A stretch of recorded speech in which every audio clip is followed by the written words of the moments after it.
नमस्कार। Challenge board में आप सभी का स्वागत है। दोस्तों, मैं हूं विकेश कुमार और आज की इस वीडियो में हम लोग बात करेंगे प्रश्नावली 5.2 के प्रश्न संख्या 16।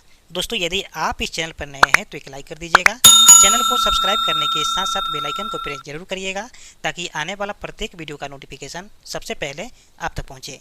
तो आइए अब हम शुरू करते हैं। प्रश्नावली 5.2 के प्रश्न संख्या 16 है। दोस्तों, इस क्वेश्चन में कहा जा रहा है वह एपी ज्ञात कीजिए जिसका तीसरा पद 16 है और सातवां पद पांचवें पद से 12 अधिक है। ठीक है, हमें क्या करना है, एपी एक ज्ञात करना है। ठीक है, कैसा एपी होना चाहिए कि जिसका तीसरा पद 16 हो, कितना हो, 16 हो, और सातवां पद पांचवें पद से 12 अधिक हो। ठीक है, तो हमें इस प्रकार के एपी ज्ञात करना है। तो ध्यान दीजिएगा कि इस प्रकार के क्वेश्चन एग्जाम में आने की संभावना है। ठीक है, तो आप इस वीडियो के लास्ट तक बने रहिए ताकि आपको आसानी से समझ में आ जाए। और साथ में ये भी ध्यान दीजिएगा कि प्रश्न संख्या 5.1 से लेकर के 5.2 के प्रश्न संख्या 15 तक का सलूशन मैंने पिछले वीडियो में ही दे दिया है। यदि आप नहीं देखे हैं तो प्लेलिस्ट डिस्क्रिप्शन में जाकर पूरे वीडियो को देख सकते हैं। तो आइए अब हम शुरू करते हैं। एक्सरसाइज 5.2 है और प्रश्न संख्या यानी कि क्वेश्चन नंबर 16 है।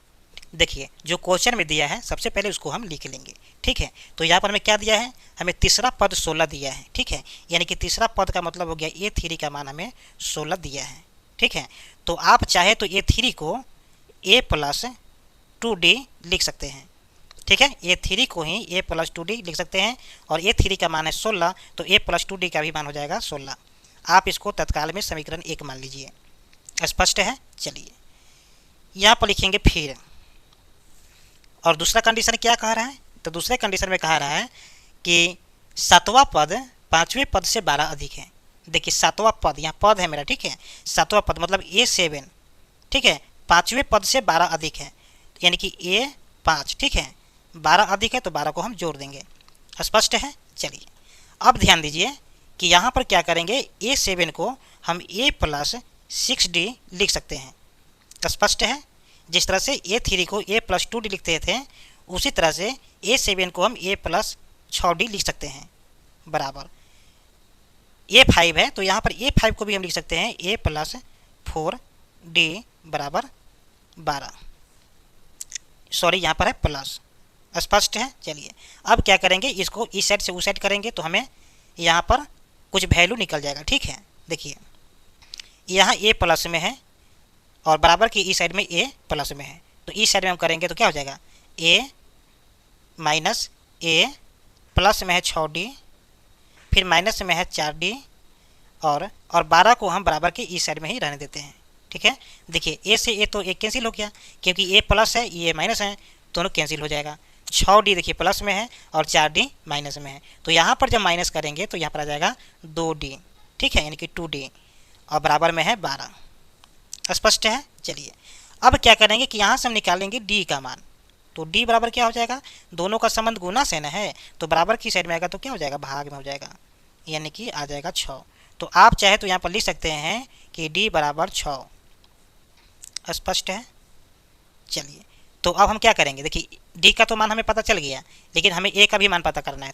ठीक है, तब तो हम जाके एक समांतर श्रेणी बना सकते हैं। ठीक है, तो A का मान कैसे पता करेंगे, तो जैसे ही आप समीकरण 1 में आप D का जो मान रखेंगे, ठीक है, तो वहाँ से आपको A का मान निकल जाएगा। ठीक है, तो आप यहाँ पर लिख सकते हैं कि समीकरण 1 में D का मान रखने पर, कहाँ रखेंगे, समीकरण 1 में।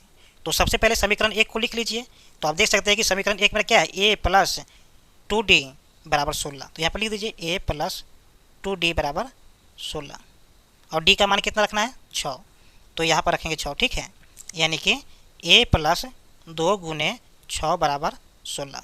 तो A बराबर देखिए दोनों गुना कर देंगे तो आ जाएगा प्लस में 12 बराबर में 16।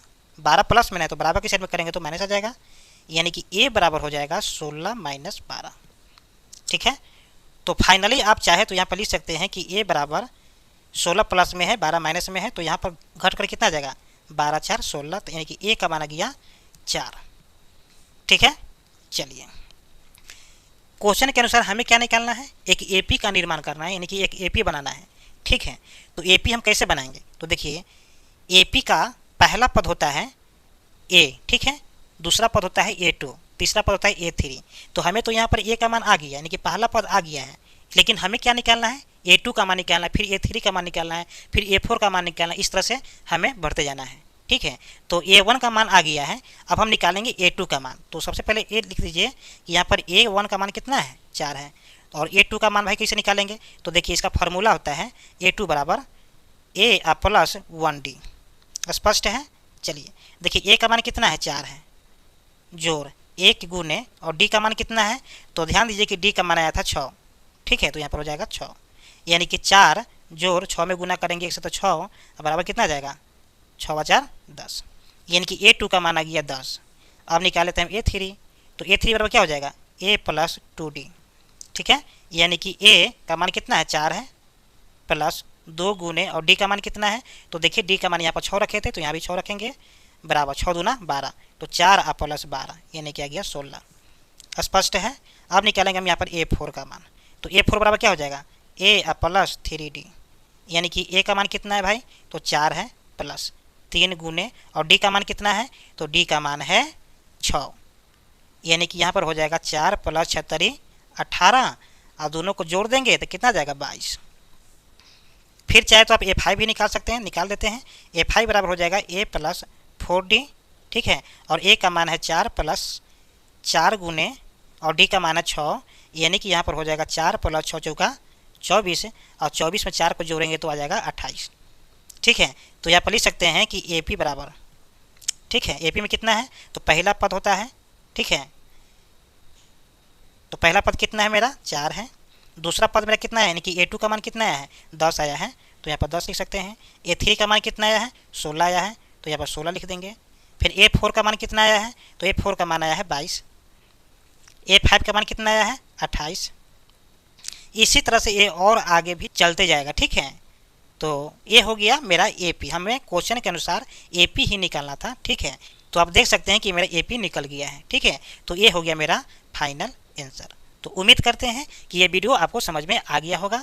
फिर मिलते हैं एक और नए वीडियो में, तब तक के लिए जय हिंद।